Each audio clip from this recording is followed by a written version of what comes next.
তামান্না কিচেনে আপনাদের সবাইকে স্বাগত। আশা করি সবাই ভালো আছেন। এই শীতকালে যদি সন্ধেবেলায় এরকম গরম গরম স্যুপের একটা রেসিপি থাকে বা রাত্রে রুটির সাথে যদি এরকম একটা স্যুপ হয়ে যায় তাহলে কেমন হয় বলুন তো। আজকে রেসিপিটা বানানোর জন্য এখানে আমরা একটা প্যানের মধ্যে কিছুটা জল দিয়ে দিয়েছিলাম, আর এখানে দিয়েছি স্বাদ মতো নুন, আর এখানে দিয়ে দেবো কিছুটা তেজপাতা, একটু গোটা গরম মশলা, একটু গোলমরিচ, আর এখানে আমরা 2 পিস চিকেন ইউজ করেছিলাম। সেই চিকেনটাকে ভালোভাবে সিদ্ধ হওয়ার জন্য এখানে রেখে দেব।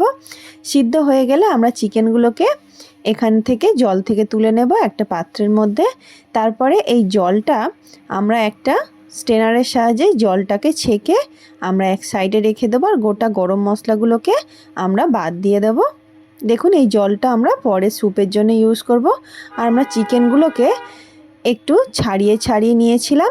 আর এখানে আমরা একটা কড়াইয়ে প্যান বসিয়ে দিয়েছি। প্যানটা ভালোভাবে গরম হলে একটু তেল দিয়ে কিছুটা রসুন দিয়ে দেবো, দিয়ে ভালোভাবে একটু ভেজে নেব। তারপর আমরা কিছুটা আদা কুচি দিয়ে ভালোভাবে একটু নেড়ে চেড়ে তারপর একটা পেঁয়াজকে মিডিয়াম সাইজ করে পাতলা পাতলা করে কেটে নিয়েছিলাম, সেই পেঁয়াজটাকে দিয়ে হালকা একটু নেড়ে নেব। বেশি ভাজার দরকার নেই যে কোনো সবজি। আর এখানে আমরা কিছুটা বিনস কুচিয়ে রেখেছিলাম, বিনসটাকেও একটু হালকা নেড়ে নেব। তারপর আমরা এর মধ্যে দিয়ে দেবো গাজর, ছোটো ছোটো করে কুচিয়ে নিয়েছিলাম, সেই গাজর দিয়ে আবারও একটু নেড়ে নেব। আর দিয়ে দেবো অল্প একটু ক্যাপসিকামকে আমরা পাতলা পাতলা করে কেটে নিয়েছিলাম। আর দিয়ে দেবো একটু টমেটোকে একটু বড় বড় টুকরো করে নিয়েছিলাম। স্বাদ মতো নুন দিয়ে ভালোভাবে নেড়ে নেব। আমরা সবজিগুলো বেশি ভাজবো না। আর এখানে আমরা কিছুটা সুইট কর্ন ইউজ করেছিলাম। সুইট কর্নটা সবজির মধ্যে দিয়ে ভালোভাবে একটু সবজিগুলোকে নেড়ে আমরা যে চিকেন জলটা রেখেছিলাম সেই জলটা সবজির মধ্যে দিয়ে দেব, দিয়ে ভালোভাবে সবজিটাকে একটু নেড়ে দেব। আমাদের সবজিটা নাড়া হয়ে গেলে আমরা যে চিকেনগুলোকে পাতলা পাতলা করে ছাড়িয়ে রেখেছিলাম সেই চিকেনগুলোও দিয়ে দেব সবজির মধ্যে। দিয়ে আমরা চিকেনটাকে কিছুক্ষণ সবজিগুলোকে কিছুক্ষণ সিদ্ধ হওয়ার জন্য রেখে দেব। আর এখানে আমরা একটা ডিম নিয়ে নিয়েছি, ডিমটাকে একটু ভালোভাবে একটা বাটির মধ্যে ফেটিয়ে নেব। দেখুন আমাদের এবার সবজির ঢাকনাটা খুলে আমরা এখানে কিছুটা সয়া সস দিয়ে দেব, দিয়ে ভালোভাবে সবজির মধ্যে মিশিয়ে নেব। সয়া সসটা দেওয়া হয়ে গেলে আমরা কিছুক্ষণ সবজিটাকে আরও একটু সিদ্ধ করে নেব। আমাদের সবজিগুলো সিদ্ধ হয়ে গেলে এখানে আমরা ঢাকনাটা তুলে নেব। আর যে ডিমটা ফাটিয়ে রেখেছিলাম সেই ডিমটা আমরা এই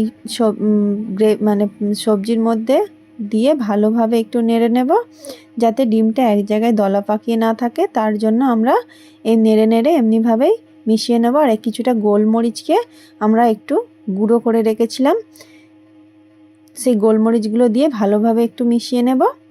আমাদের মেশানো হয়ে গেলে এখানে আমরা 1 চামচ কর্নফ্লাওয়ার নিয়ে নিয়েছিলাম, সেই কর্নফ্লাওয়ারটা দিয়ে একটু ভালোভাবে একটু গাঢ় করার জন্য স্যুপটাকে অল্প একটু কর্নফ্লাওয়ার দিয়ে দেবো, দিয়ে ভালোভাবে এখানে মিশিয়ে নেব। আর লাস্টে আমরা একটু দিয়ে দেবো বাটারটা দিয়ে ভালোভাবে স্যুপটাকে মিশিয়ে নিলেই আমাদের স্যুপটা রেডি হয়ে যাবে। এবার গরম গরম এটাকে সার্ভ করে নেব।